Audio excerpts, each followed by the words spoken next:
Hi guys, welcome back to another The Shiva review and welcome back to the third virtual Top Trumps. Today I have a cracker for you all. I am going to compare two selling cars, which are the BMW M5 Competition and the Audi RS7.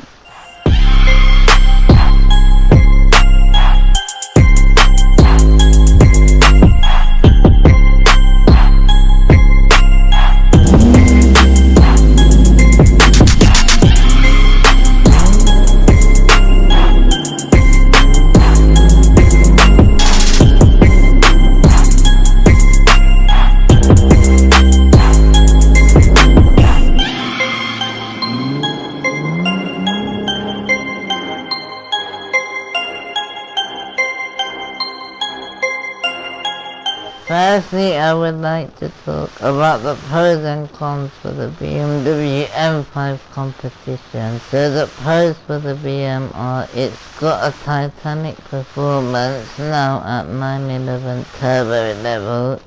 It's got good handling agility, balance and body control, and it's got a complex driving experience made manageable. And now I am going to talk about the cons for the BMW. So it's got unpredictable heavy steering, its high price of running costs are expensive compared to the M50i, and it lacks steering feel. Now I am going to hand it over to Matt Watson. He is going to show you some brilliant things about the exterior and interior of the BMW M5 Competition. So over to you, Matt. Let's start off this video by talking about the price. You can only get the M5 as the competition version in the UK, and it starts from £102,000, which is quite a lot of money. Now you might be thinking, Matt, at the beginning of the video you said this was the new M5, but it doesn't actually look that much different than the old M5. And that's because it's actually a midlife facelift. But BMW has tweaked the designs. They've redesigned the grille slightly, the front bumper and the lights. And being an M5 competition, you get a blacked out grille, the M5 competition badges as well, and huge air intakes to feed cool air into the intercoolers. This car also has the upgraded laser lights, which look really cool. There at the side, the only change over the old M5, the wheel designs. They're all 20 inches, but they're slightly different than before. And that car looks the same. So you get the usual M5 gills. You also get the M5 fistable door mirrors. You get side skirts. It sits low to the ground to make it look more sporty. And the key thing with the M5, carbon fibre roof. Oh yeah. And obviously being the competition, this has like the black pack they call it, where everything's like blacked out. Oh yeah, just looks meaner, doesn't it? Here at the back, changes over the old M5 include a new rear bumper, a new diffuser. Oh, and they've even redesigned the tailpipes. Look, apparently they've made them narrower. But let's see, I've got the CarWow log of truth. Will this still fit in there? Oh yeah, look at that.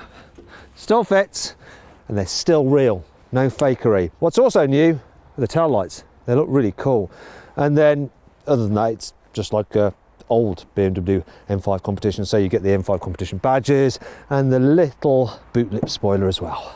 Here in the front, BMW has upgraded the M5's infotainment system. So you get the new latest system, which does over-the-air updates. It's got Apple CarPlay and Android Auto, both of which are wireless. Very, very good system to use. Really do like it.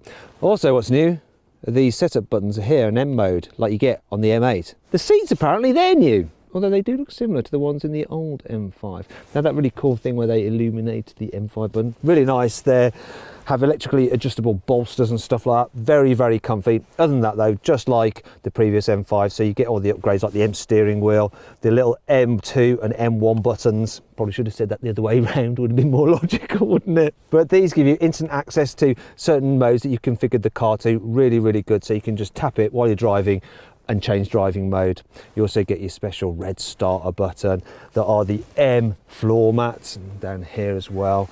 You've also got the M gear selector with the different modes for the gear shift changes, so you can choose between 3 different settings of ferocity. You also get M badging on the car sills as well. Here in the back, it's just like a normal 5 Series, so plenty of knee room and headroom. Very, very comfortable. Though, being the M5, you do get merino soft leather as standard, so even the rear passengers can enjoy that. They can also enjoy the fact that there's some M branding back here as well on the seatbelts, look, with the M colours, stripy bits. Just like with the normal 5 Series, you've got a very big practical boot. It's 530 litres to be precise, which is easily enough to accommodate a man, or more usefully, 8 small luggage cases. There is one thing that's annoying about it though, look. Well, you can open it using the key, like I just did to get out. You can't shut it using the key. So you have to press a button. Such a hardship. If you pay £8,000, you can get carbon ceramic brakes, which will give you better braking performance. You get some gold calipers, and it'll save you 23 kilos, and that's unsprung mass, which will help improve the handling. And as part of that £8,000, you also get an increased top speed from 155 miles an hour to 189 miles an hour. You get specially tuned M Division Sport suspension, and they come with adaptive dampers as standard with 3 different modes: Comfort, Sport and Sport Plus. The car has stiffer engine mounts over a normal 5 Series, so that when you put your foot down, it doesn't flex as much in the chassis, and when you're cornering it, keeps it nice and stable, which improves the handling.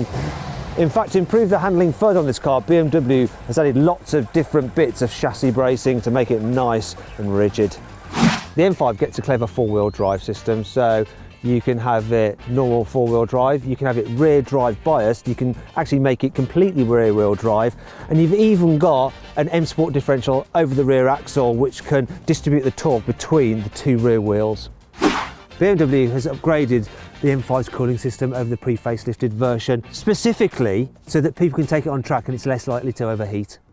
Now let's talk about the engine, because that's what this car is all about. It's a 4.4 litre twin turbo V8 with 625 horsepower and 750 newton meters of torque. Drives all 4 wheels via an 8-speed automatic gearbox. This one's got the upgraded carbon fibre engine cover. Secondly, I am going to talk about the pros and cons for the Audi RS7. So the pros for the Audi R is properly fuel efficient. It's got a super smooth gearbox, and it's a 5-seater, so you can take your family out and about. Now I am going to talk about the cons for the Audi. So it's exhaust noise. Because of EU regulations, it's got a soft limiter, which makes it sound nasty, not like before. It surely can accelerate faster than it can claim, and the pricing is likely to be steep. Now also I am going to hand it over to Matt Watson again. He is going to show you some amazing things on the interior and the exterior for the Audi RS7. So over to you, Matt, again. Alright then, let's kick off this review by talking about the design upgrades over the normal RS7, and there's no better place to start than these exhaust pipes, which are the largest fitted to any RS. Of course, being an RS, they are oval, but if I look in there, there are 2 actual exhaust pipes within there, and I can see the flap from one. Ooh, flaps on view. Then there's the rear bumper design, completely new for the RS, more aggressive. There's some fake honeycomb going on there, but the rest of it looks cool. Obviously, you've got an RS7 badge to denote which model this is. Down the sides, look at these wheel arches. They're so pronounced. It's so aggressive looking. Also, 21-inch alloys as standard. That you can upgrade to 22s, which I believe these are, because it says on the tyre. Down the sides there, you've got some pronounced side skirts with some black carbon inlays as well. The car actually sits lower to the ground than the normal A7. I mean, the bits that are carried over from the normal A7 are the bonnet, roof, boot lid and doors. The rest of it, all new. And at the front, you've got a new RS bumper, and it is pretty blooming aggressive. Big vents, big scoops. Look at the bottom, the splitter. You've got a black honeycomb grille as well. There's none of that kind of metallic effect on there like the normal A7. You've got this extra bit here, these vents to feed air in. Do they feed air in? Yes, they do actually feed air in. Look, it's connected to the air intakes for the engine. It's not lies. Oh, thank God for that. Also, the RS7 gets the upgraded Matrix LED headlamps, so you don't dazzle other drivers, and they do a cool little dance when you turn the car off and on. Here on the inside of the RS7, there are some more upgrades. Most notable are these RS Sport seats, so integrated headrests. So you've got Valcona leather, which is nice and soft. You've got red stitching on them with a honeycomb pattern. They're ventilated as well as heated, and obviously they're electrical as well. And I must say, they are comfy. You have an RS Sport steering wheel with a flat bottom. Oh yes, look, instead of the usual nasty plastic gear paddles, they are solid aluminium. Nice work. I always like the fact that you get RS carpets with a huge RS logo. That's nice as well. And then there's red stitching here and about the place as well, like on the gear selector. You've got bespoke RS sports displays with stuff like G meter, and you can actually change it to an RS Performance, which has a slightly different look to it. The heads-up display also has bespoke RS dials as well. And when you see a graphic of the car on the infotainment screens, it's the RS model, not the normal A7. In the back seats, it's pretty much A7 business as usual, which means decent amount of knee room, but headroom is a bit tight. Look at that. People over 6 foot will find it a bit cramped, but there are some RS upgrades yet again. You've got RS Sport seats, and for the first time ever on an RS7, you can have a 3-seater bench rather than just 2 individual chairs. Added practicality. And of course, I love this bit. Look, we've got some red piping on the seat belt, so sporty yet secure. Oh. There is quite literally nothing RC about this car's boot. It's exactly the same as a normal A7, so slightly bigger than a Porsche Panamera turbos and an AMG GT 4-doors. Now we need to talk about the price, because this car obviously isn't cheap, but it's still going to be quite expensive because the list price is going to be around £100,000. And that's before you fitted any options, and you'll probably spend an extra 10 grand at least on some of those. Audi's made this car a little bit like one of those supposedly free apps for your mobile phone when you end up having to pay extra to unlock some features. For instance, as standard, the car will do 155 miles an hour. Pay a bit more and it will do 174 miles an hour. Pay a bit more still and they'll let it do the full possible 190 miles an hour. Yes, it's all just software and nothing extra is added to the car, but you have to pay more. The RS's wheels are pushed 20mm outwards on each side over the A7, and that means its track is 40mm wider, which improves handling. The car gets special RS Sports air suspension as standard. It sits 20mm lower to the ground than the standard A7's air suspension, which is optional by the way. And when you go over 74 miles an hour, it drops a further 10mm lower for less drag. For the first time ever, you get 2 configurable RS modes, so you can set up things like the suspension, the steering, and all that kind of stuff into these different settings. And then you can flick between them very quickly by a special RS mode button on the steering wheel. The uprated RS Performance brakes have 10 piston calipers. 10 pistons! That's more than the blooming engine. Also, if you upgrade to the carbon ceramics, then you actually save weight, 34 kilograms on the whole car, and that's unsprung mass, which will improve the handling. Finally then, we come to the engine. It's a 4-litre twin-turbo V8, 600 horsepower, 800 newton meters of torque, and it also has 48-volt mild hybrid technology, so when you lift off the throttle, it can actually just cut off the engine and cruise to save fuel. Or if you're just pootling along the motorway, it will run on 4 cylinders instead of 8. Now it drives all 4 wheels through an 8-speed torque converter automatic gearbox, which has been tuned for sportiness. That can send up to 85% of the power to the rear wheels, and you've also got a Sport Quattro rear differential to move the power around between the rear wheels for optimum cornering. Now let's get down to business. So I've showed you the interior and exterior for the BM and RV, so now let's get on to road testing. We are going to compare the two on the road, so sit back, relax and enjoy the ride. Now I've got rid of all my specialist timing gear because I want to show you something else. By pressing this button twice, I can quickly go into 2-wheel drive mode. So the power is all being sent to the rear wheels, which means I can do this.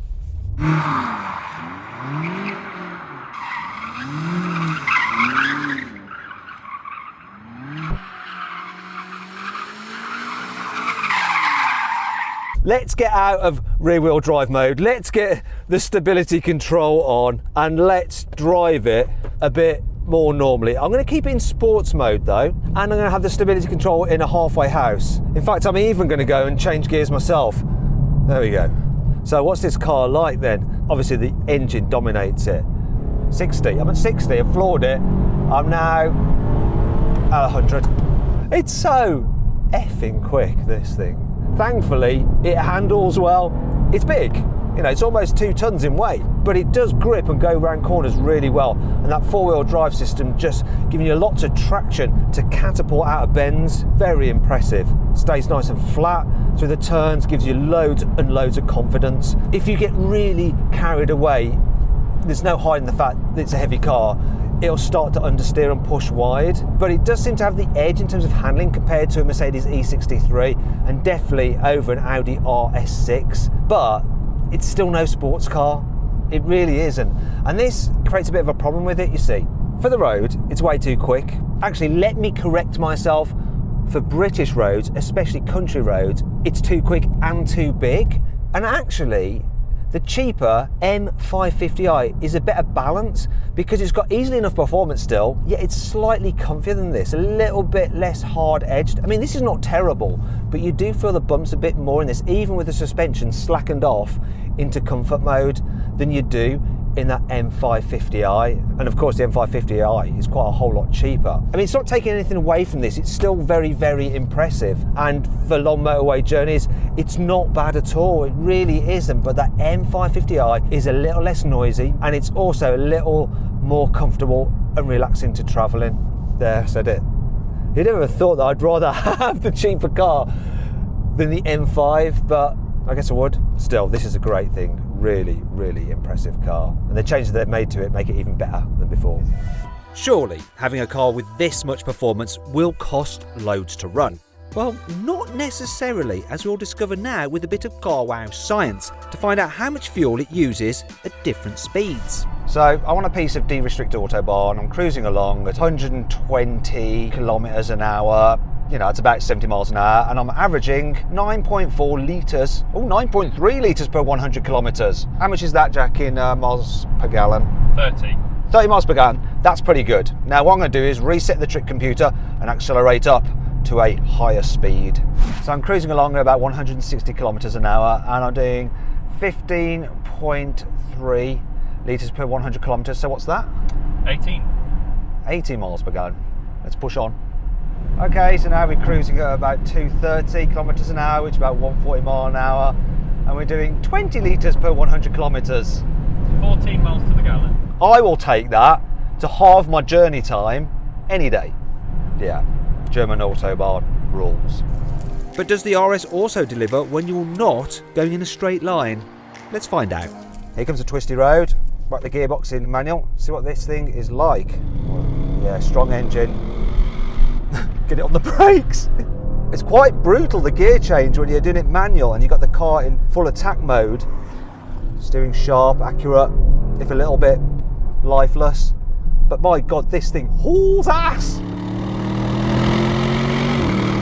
Without doubt, it's a very quick point-to-point car, but there's not the same level as what motoring journalists like to rattle on about involvement as you get with an AMG GT 4-door or a BMW M5. There's just not. Also, the gear changes, when you're really on it, they do whack you in the back, but they feel a little bit clumsy. The dual clutch PDK gearbox you get in a Porsche Panamera Turbo is just more precise, it has more finesse, and it's just quicker.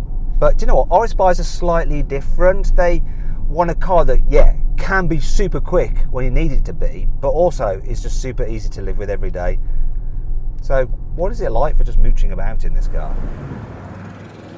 So I'm driving over some paving which would normally be quite bumpy, and I'm riding on 22-inch alloy wheels, but this air suspension in comfort mode is doing a marvellous job.